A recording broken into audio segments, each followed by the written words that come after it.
ति भक्त भगवंत गुरु चतुर नाम बपु एक।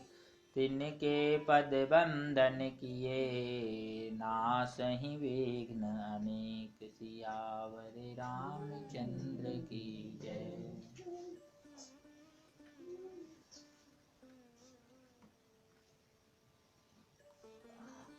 बात वह थी जिस बात से व्यक्ति को अपने स्वयं का निज बोध होता है।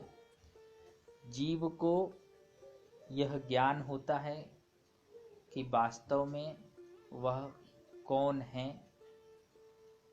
उसकी अपने आप की पहचान जो उससे ही छुपी हुई थी, उस पहचान को जानकर वह अपने जीवन में भक्ति रूपी दीपक को जलाता है और उस दीपक को जलाकर अंतःकरण को वह पूर्ण रूप से पवित्र कर लेता है।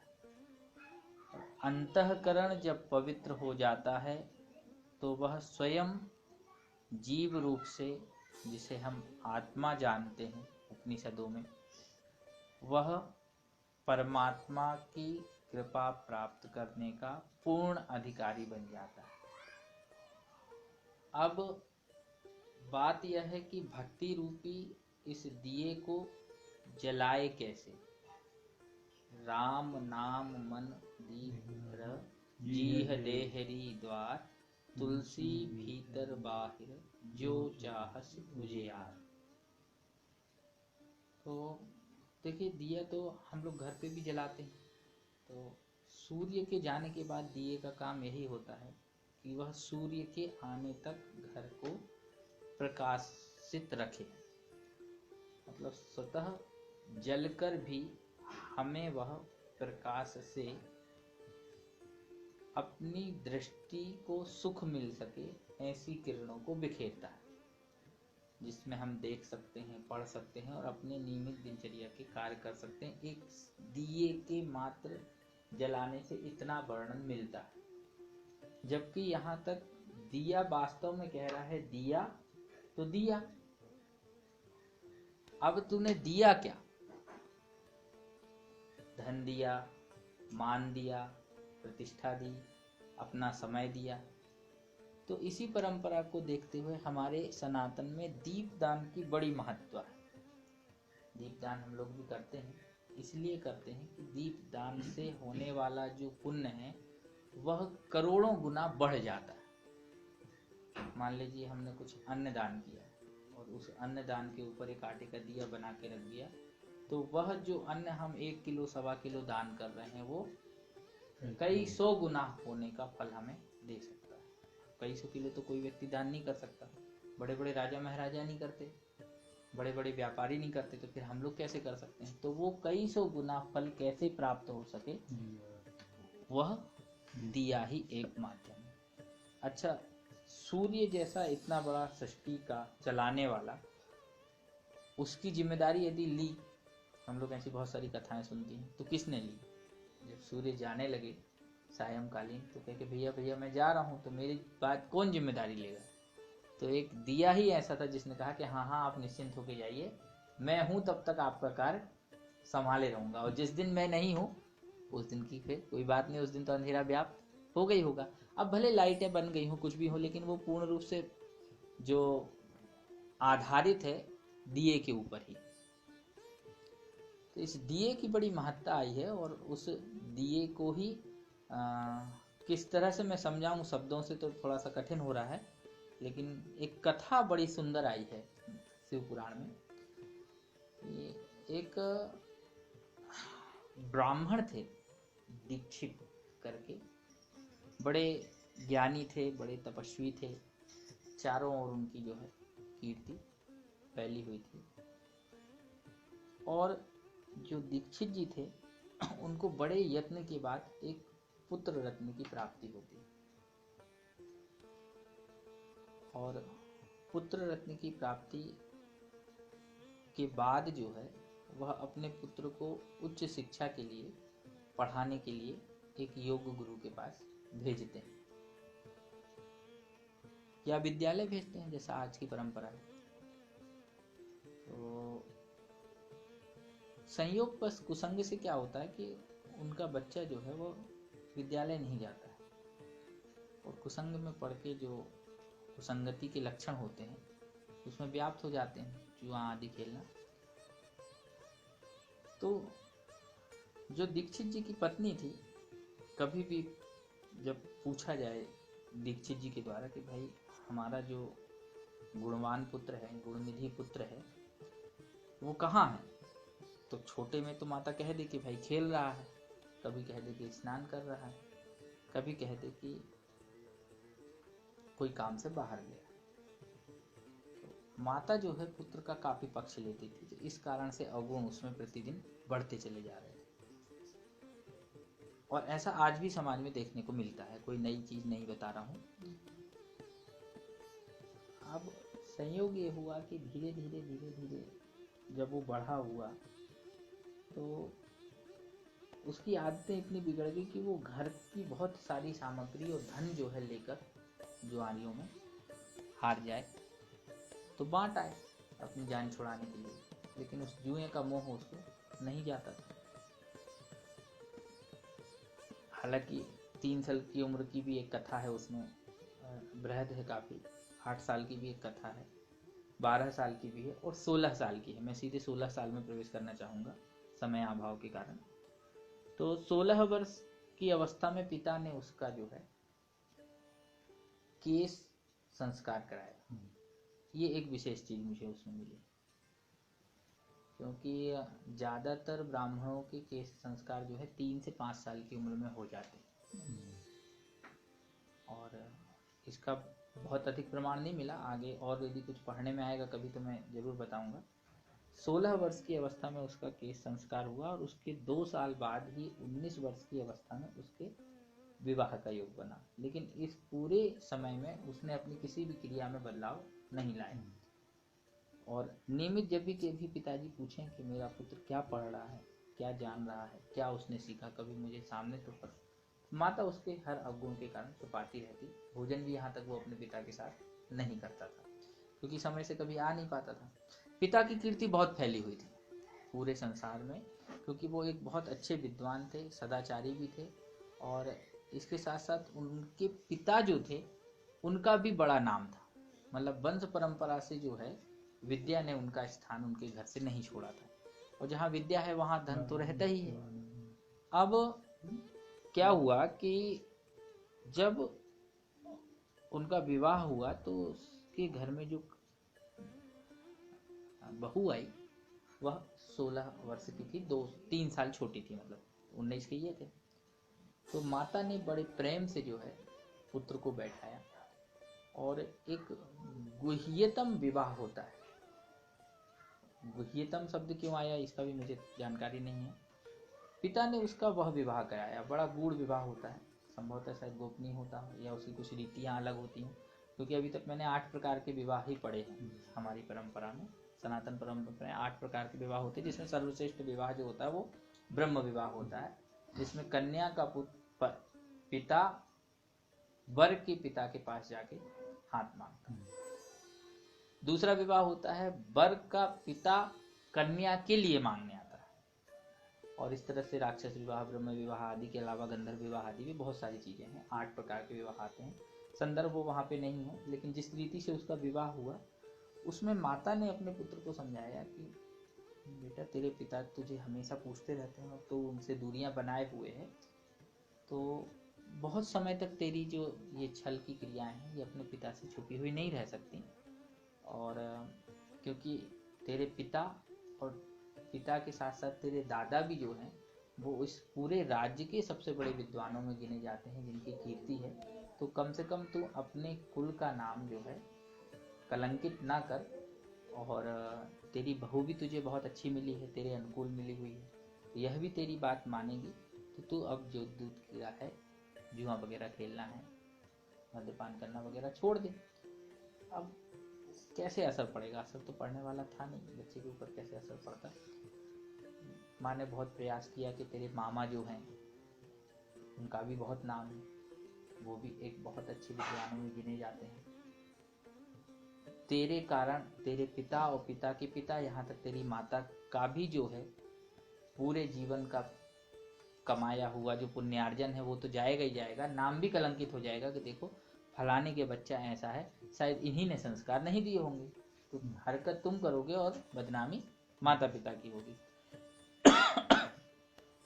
अब बच्चा तो जो है समझने को तैयार था नहीं, वो तो रोज की क्रियाएं थी उसकी, देखते देखते जो भी कुछ वैवाहिक क्रियाओं में लेन देन का होता है तो उसमें कुछ चीज़ें मिली होंगी, जो भी जैसी मिली हों, तो उसके पहले इनके पिता के समय में भी कुछ मिली होंगी।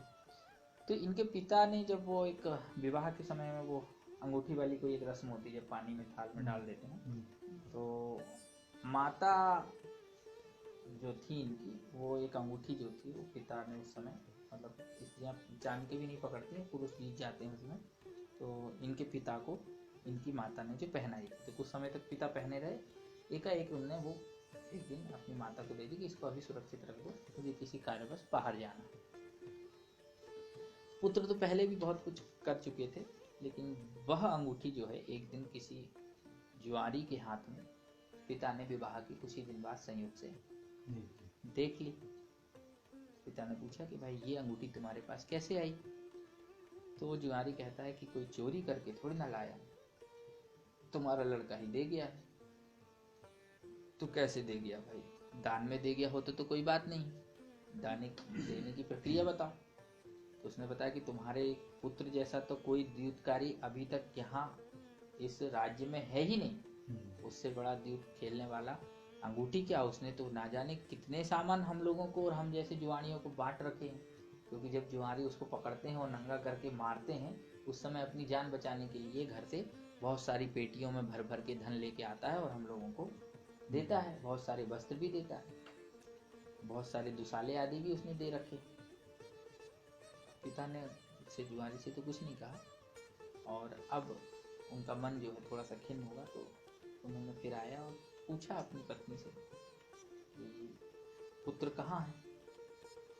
तो उसने तो बोल दिया कि भाई वो फलाने कार्य से जो है संध्या करने के लिए नदी में गया हुआ है। तो उन्होंने कहा अभी तो मध्याह्न दिवस चल रहा है, तो कहने मध्याह्न दिवस की संध्या करने के लिए गया।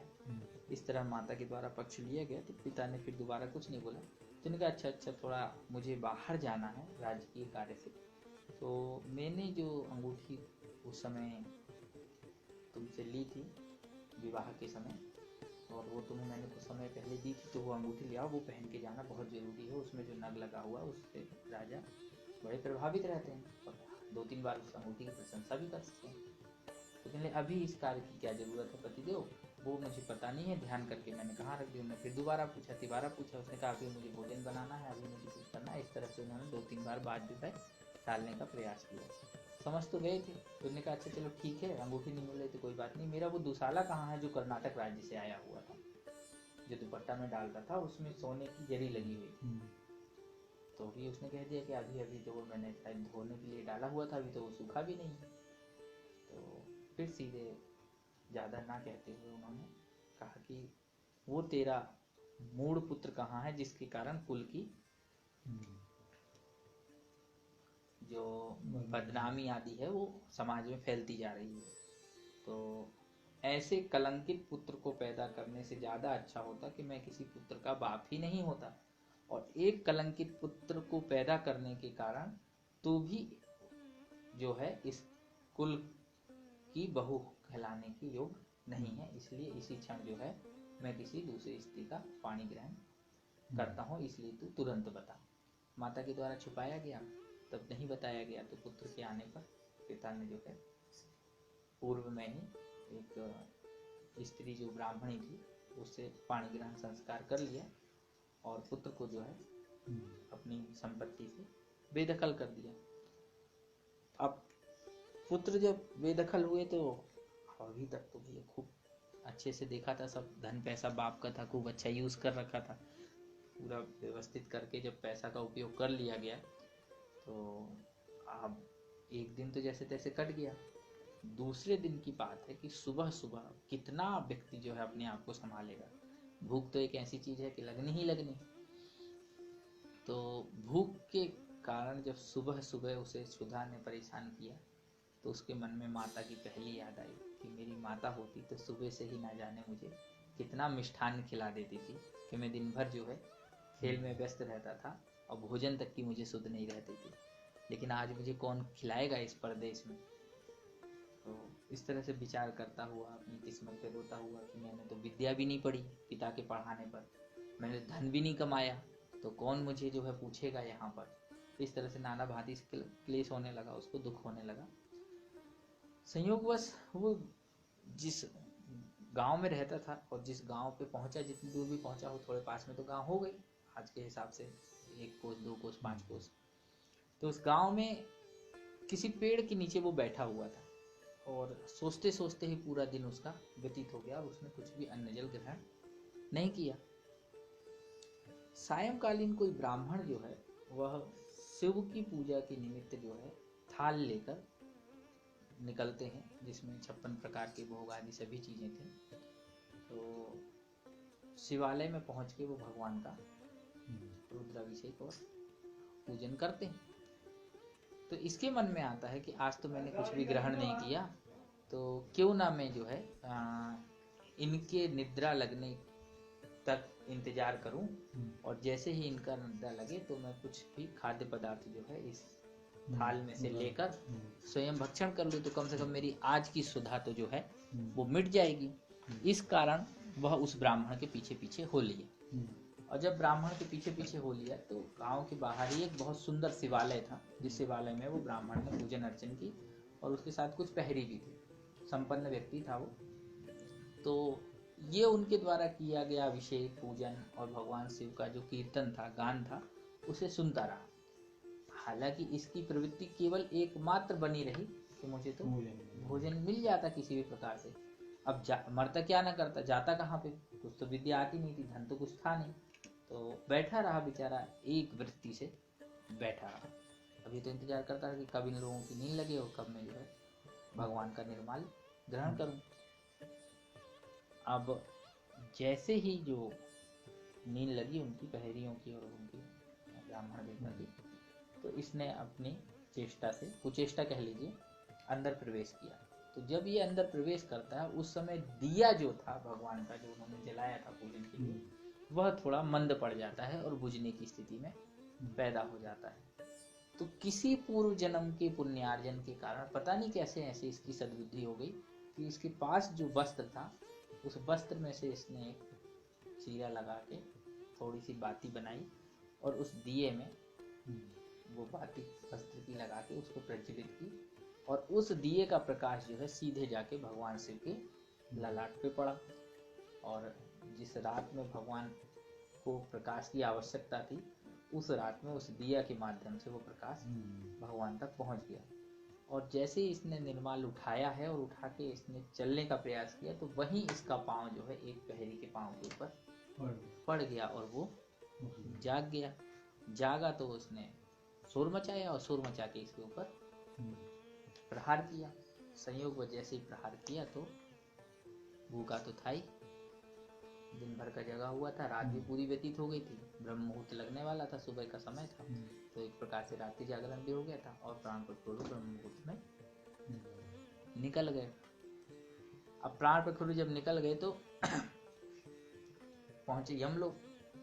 तो यम के द्वारा जो है प्रताड़ना शुरू हो ही रही थी कि जब तक भगवान शिव के 2 गण प्रकट हो गए।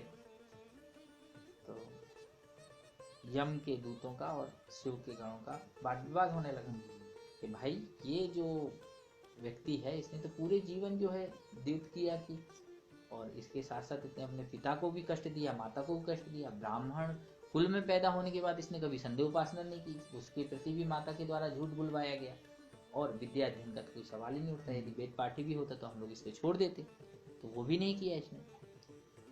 तो ये जो है नरक का अधिकारी। शिव गणन ने कहा कि अब इसके पुण्यों का मैं वर्णन करता हूँ, उसे सुनो तो तुम्हें यह बोध हो जाएगा कि यह नरक का गामी है कि शिवलोक का गामी है।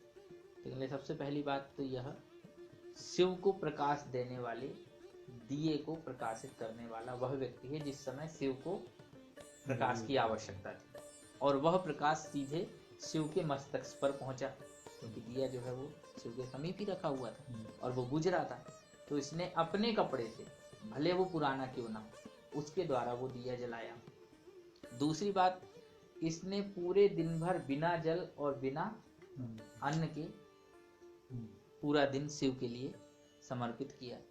तीसरा, इसने जो प्रसाद भक्षण करना चाहा शिव का निर्माल्य, वह करोड़ों जन्मों के पाप को नष्ट करने वाला है, उसे भी चाहकर वह किसी प्रहरी के प्रहार के कारण भक्षण नहीं कर पाया। इस कारण से इसका पूरे दिन का व्रत बन गया, और जब तक यह इंतजार यह बाहर करता रहा इनके सोने का, तब तक इसकी वृत्ति एकमात्र शिव में ही टिकी रही, जिसे अखंडाकार वृत्ति कहते हैं। क्योंकि अब भूखा था, कहीं जा सकता नहीं था, असहाय था, तो वृत्ति कहीं भाग नहीं रही थी। जबकि जो पूजा कर रहे थे उनका मन पूजा में नहीं था, जो पूजा कर रहे थे उनका मन पूजा में नहीं हो रहा था, क्योंकि वो सब कुछ खा पी के आए थे, व्रत भी थे, नहीं भी थे, तब भी उनके द्वारा कोई कष्ट तो जीवन में था नहीं, उसको कष्ट था, इसलिए उसकी मन की वृत्ति जो है शिवकार हो चुकी थी। इतने फल से तो वो करोड़ों जन्मों तक जो है शिवलोक में वास करने का अधिकारी है, यहाँ तक शिव के पास में बैठने का अधिकारी है। तो इसे तो हम अपने पास ले जा रहे हैं, और अगला जन्म भी इसका यमदूत तो तुम सुनते जाओ, क्योंकि जो भगवान शिव की सेवा करता है, जो माथे पर त्रिपुंड लगाता है, उस व्यक्ति को तो संध्या उपासना करने का भी आवश्यकता नहीं है, गायत्री जपने की भी आवश्यकता नहीं है। तो अगले जन्म में ये अपने इस पुण्य फल के प्रभाव से राजा कलिंग देश का युवराज होगा। इतने दिए से एक दिया जलाने, जिस दिए की बात कर रहे थे अभी हम लोग, संयोग से कुछ दिनों बाद उसका जन्म उसी राज्य में हो भी जाता है, जो कि इस दीक्षित का पुत्र था। उस दीक्षित पिता का नाम यज्ञदत्त था। यज्ञदत्त का यह पुत्र जब कलिंग के यहाँ उत्पन्न होता है, तो बचपन से ही अपने पिता के द्वारा शिव का पूजन देखता है। तो इसकी रुचि बचपन से ही शिव पूजन में होने लगती है कि शिव की पूजा से बढ़ के कोई और पूजा नहीं है। तो पढ़ना लिखना, धन कमाना, राज्य की सुरक्षा आदि करना, ये तो सभी लोग करते हैं, लेकिन शिव की भक्ति कौन करता है। तो बचपन से ही इसका मन जो है शिवलिंग बनाने में, शिव की पूजन करने में रमने लगा। संयोग बस पिता भी जल्दी चले गए। बहुत लंबी बृहद कथा है यहाँ पे, और उसको छेपक देते हुए आगे बढ़ते हैं कि अंततोगत्वा जब पिता चले गए तो इनके ऊपर राज्य कार्य आया। तो राज्य कार्य को ना संभालते हुए यह जो पुत्र था यज्ञदत्त का, दीक्षित का, पूर्व जन्म का, जिसका नाम गुणनिधि था, नाम गुणनिधि था, लेकिन जीवन भर कार्य जो थे वो गुणों से विपरीत थे, अवगुणों वाले थे। लेकिन तब भी कहीं ना कहीं से पुण्यार्जन तो था ही उसका। तो यह हिमालय पर्वत की ओर प्रस्थान करता है, और हिमालय पर्वत पर यह उस समय अपनी आयु के अनुसार, पुराण में तो 10,000 वर्ष दिया गया है, लेकिन हम तब भी उसको यह समझ लें कि 100 वर्ष या 10 वर्ष तो इसने तपस्या की भी होगी। 10 वर्ष बहुत हो जाते हैं। उस पूरे समय में जितने समय इसने एक पांव पे खड़े होके निराजल के ईश्वर की, क्योंकि उस समय पूर्व जन्म में एक दिन के लिए की थी, वो संस्कार उसका था, इसलिए इस जन्म में उसने उसको बढ़ा लिया, कई दिनों तक बढ़ा लिया, उसका संस्कार इतना बन गया, तगड़ा हो गया। तो वो जो उसने पूजन की, तो उस पूजन से 10,000 वर्ष बाद भगवान शिव प्रकट होते हैं। 10,000 वर्ष बाद जब भगवान शिव प्रकट होते हैं, तो वो अति प्रसन्न हो जाते हैं इस बालक की भक्ति को देखकर। और भगवान शिव के साथ माँ पार्वती भी जो है आती हैं दर्शन देने के लिए। तो जब दर्शन देने के लिए भगवान आते हैं, तो जब ये आँख खोलता है तो भगवान कहते हैं उससे कि तुम वरदान मांगो। तो उसी समय इसकी दृष्टि माँ पार्वती के ऊपर पड़ती है, और माँ पार्वती के ऊपर जब दृष्टि पड़ती है तो ये मन में विचार करता है कि मेरे शिव के बाजू में यह कौन खड़ा हुआ है, क्या इसकी तपस्या मुझसे भी अधिक है, जो यह शिव के बराबर खड़े होने का अधिकार रखता है, ये इतना सुंदर क्यों है। और इस तरह से देखते हुए माता पार्वती को घूरने लगा, क्योंकि कहीं ना कहीं से पूर्व जन्म में कुछ ना कुछ तो असंस्कार भी विराजमान थे, और वो कब उद्भूत होते हैं ये तो शिव की लीला के अलावा कोई नहीं जानता। तो उसका इस तरह से पार्वती माता को घूरना अच्छा नहीं लगता, और देखते देखते उसकी एक आंख फूट जाती है। उसकी एक आंख फूटती है, तो भगवान शिव कहते हैं कि माँ बस बस क्रोध ना करें, क्रोध करने से जो है क्रोध करने से जो है वह जो पुत्र है उसकी भावना जो है वह समझना मुश्किल होगा, क्योंकि इसने तो अभी जाना ही नहीं कि सृष्टि में होता क्या है। तो यह नहीं जानता कि आप इसकी माता हैं। और कुदृष्टि की तो बात ही नहीं, यह तो मन में ही विचार कर रहा था कि मुझसे भी अधिक कोई तपस्या करने वाला होगा तभी तो वह भगवान के बाजू में खड़ा हुआ है। तो यह तो आपको बच्चा है, तो आप इसे आशीर्वाद दीजिए। तो तब फिर माँ पार्वती ने भी उसको आशीर्वाद दिया कि तुम्हारी एक आंख जो है मेरे ऊपर कुदृष्टि डालने से सदैव फूटी रहेगी, लेकिन क्योंकि तुमने इतना तप किया इसलिए तुम भगवान शिव के सखा कहलाने योग्य हो और तुम शिव से अधिक प्रीति पाओगे, जो प्रीति मुझे भी प्राप्त नहीं हुई उस तपस्या से। क्योंकि उसके मन में ये विचार हुआ कि यदि इसने तपस्या ज्यादा की तो मेरे को भी इतनी तपस्या करना चाहिए कि मैं शिव के बराबर खड़ा हो सकूं। मतलब माता जब बाजू में खड़ी तो ये कौन है जिसने इतना तपस्या की, तब तो उनके बाजू में खड़ी थी। तो ये तो नहीं जानता था कि माता ने ना जाने कितने युगों तक तपस्या की शिव को पाने के लिए। ये तो बालक थे, शायद ना चरित्र सुन रखा हो, ऐसा जैसा भी उसमें सुना हो। भगवान ने नाना प्रकार से उसको आशीर्वाद दिया और उन्होंने अपने सभी गणों का अध्यक्ष उसको बनाया इस चराचर जगत का। और उसके लिए जिस लोक को दिया उस लोक का नाम था कैलाश। भगवान इसके पहले तक कैलाश में वास नहीं करते थे। और भगवान ने कहा कि अपनी माता के ऊपर कुदृष्टि जिस भी प्रकार से पड़ गई हो, तुम्हारी एक आंख तो सदैव नहीं रहेगी, लेकिन तब भी तुम जो हो वह धनों के धनपति कहलाओगे। सबसे अधिक धन जो है वो तुम्हारे पास ही होगा, क्योंकि उस समय जब पूर्व जन्म में इसको व्यक्ति थी कि मेरे पास धन तो है, मेरे पास विद्या तो है, तो तुम गंधर्वों के गणों के सभी के राजा कहलाओगे, सभी के धनाध्यक्ष कहलाओगे। और उनको उस समय नाम दिया कुबेर।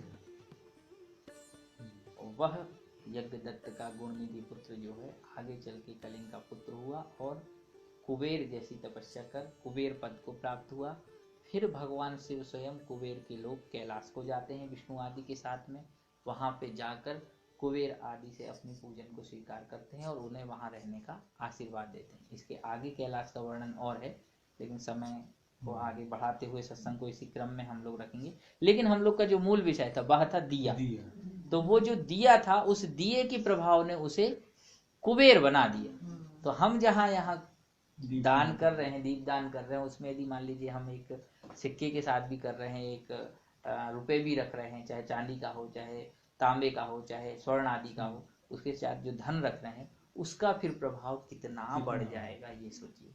क्योंकि यह जीव ही देवताओं के तुल्य है, देवता जैसा स्वभाव ईश्वर ने इस जीव को दे रखा है। तो फिर 84 लाख योनि भटकने के बाद इस देवत्व जैसे स्वभाव को पाके फिर अधोगति में क्यों जाना। इसलिए अपनी इस